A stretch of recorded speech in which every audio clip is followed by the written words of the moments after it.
কখনো ভেবেছেন শীতকালে নলকূপের জল আমাদের গরম কেন মনে হয়, আর গরমে কেনই বা সেই একই জল আমাদের ঠান্ডা মনে হয়? এটা কি কোনো ম্যাজিক? এটা কোনো ম্যাজিক নয়, এর পেছনে আছে সহজ বিজ্ঞান। আসল কথা হলো নলকূপের জল আসে মাটির অনেক ভেতর থেকে। মাটি এখানে একটা কম্বলের মতো কাজ করে, যা বাইরের তাপমাত্রাকে ভেতরে ঢুকতে দেয় না।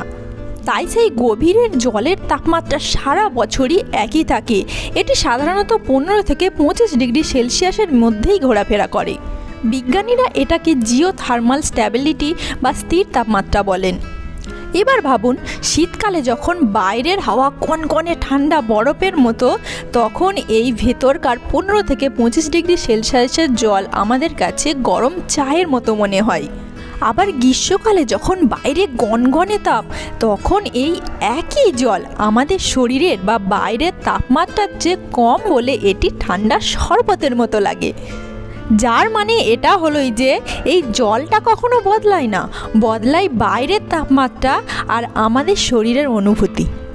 তাহলে এবার মনে হচ্ছে রহস্যটা পরিষ্কার, যে নলকূপের জল সব ঋতুতেই তার স্থির তাপমাত্রা বজায় রাখে। আমাদের আপেক্ষিক অনুভূতি এটাকে কখনো গরম আবার কখনো ঠান্ডা মনে করায়। পরের বার নলকূপের জল ব্যবহার করার সময় এই বিজ্ঞানসম্মত কারণটাকে অবশ্যই মনে রাখবেন।